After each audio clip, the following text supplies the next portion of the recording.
2050, we'll need to feed 10 billion people without destroying the planet. This calls for ag-tech, food tech, and bold innovation in how we grow, move, and eat. Bodil Sidén of Kost Capital and Marika King of PINC, Paulig's CVC, share their investment theses in conversation with Jeppe on where Europe's smartest food bets are being made.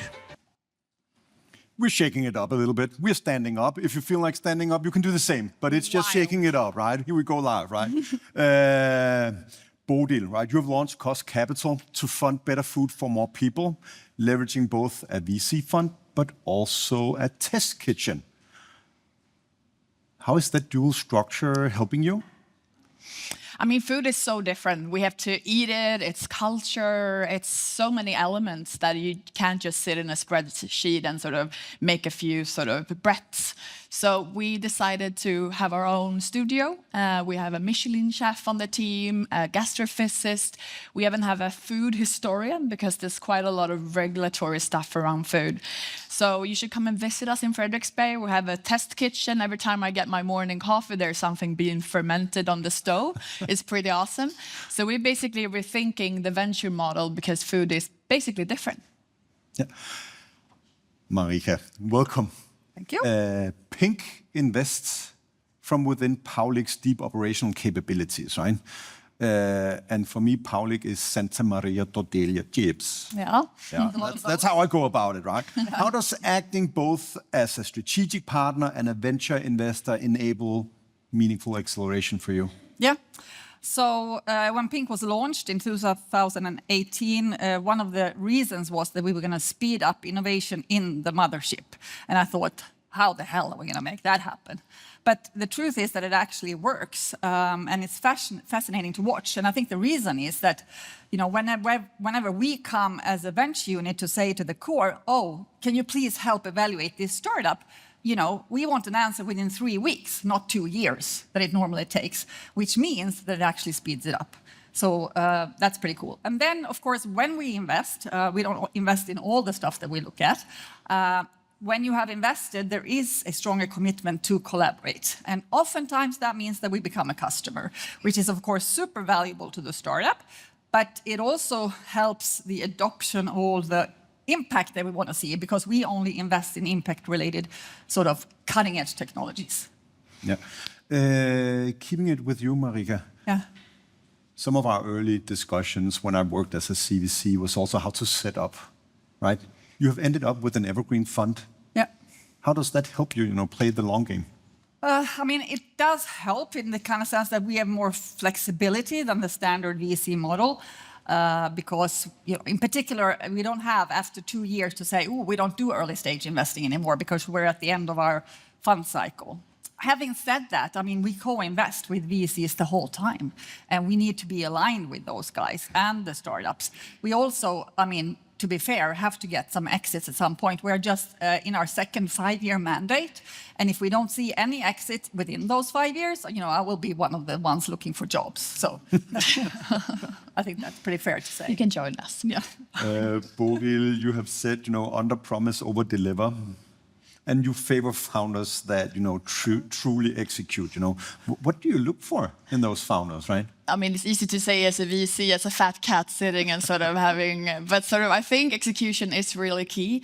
I'm not a big fan of sort of the perfect idea or like we could steal the idea, but building companies, that is execution.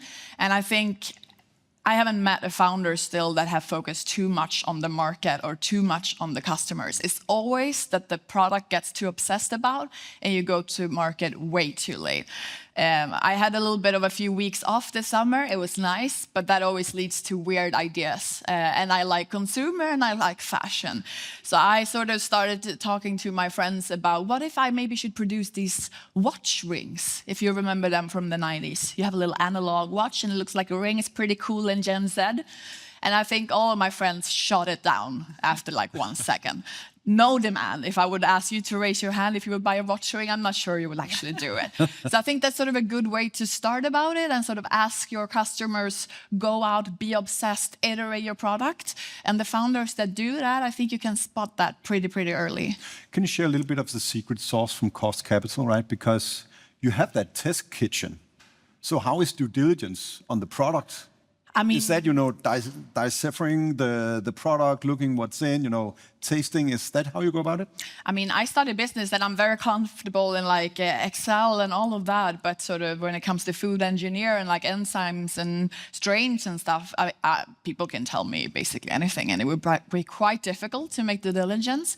But if they sort of have Louise in the same room, who's our food scientist, she can easily, within 2 questions, validate whether this is bullshit or if it's the real deal. So from like a product standpoint, that is extremely valuable. And I also think for the founders, I mean, we overpromise a lot as VCs and we always get the deal, and then sort of when the deal is done, sometimes a few VCs disappear. But our studio can also add sort of value post-investment and really help out with sort of product application and development, and also sort of connecting to corporates. But like Marika. I was just going to say it's a bit similar because we have a corporate who kind of maybe serve with some of that. Exactly. So, both before the investment, but also after.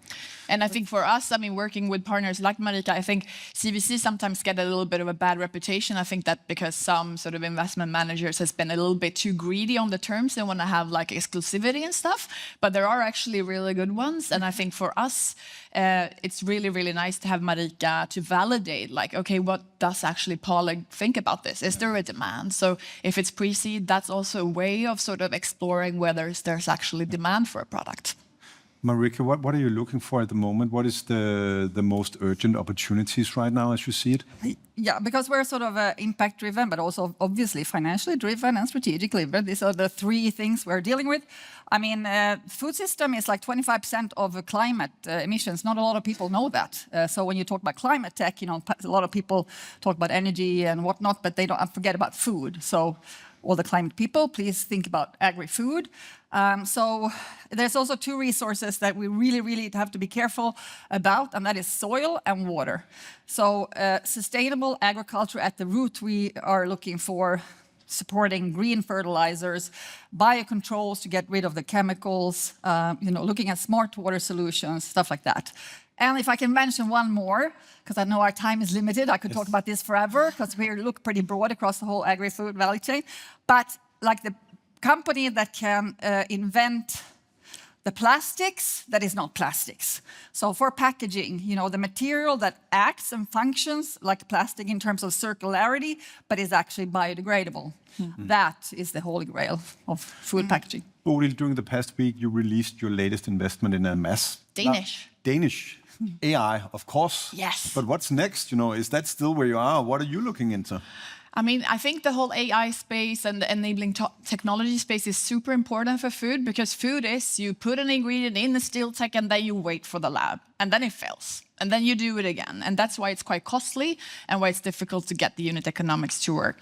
If you have more of enabling tech and smarter equipment, but also more data-drivenness, you could develop those strains maybe digitally and then test them. So I think it is a huge opportunity, and you should check out Amass. Everyone working with sort of bio, life science, super cool product. But I'm also very passionate about the sort of intersection of food and nutrition or health. And I think we're all much more aware of sort of what we should eat and what nutrients we lack and so on. And I think to enable the building blocks that can provide fatty acids or antioxidants or the sort of vitamins we need, that will also be key. And do them in a more sustainable way, because did you know that like aromas and stuff like that is typically done with fossil fuels? Like, it's just mind-boggling, the stuff you don't know about actually what you put in your mouth. So you can do those instead with enzymes and, those kinds of beautiful things that you're very good at in Denmark, by the way. So. We're Swedish, but we like Denmark. We love having Swedes in Denmark also. So thank you for being here, and Thanks thank you for us. contributing. Thank you.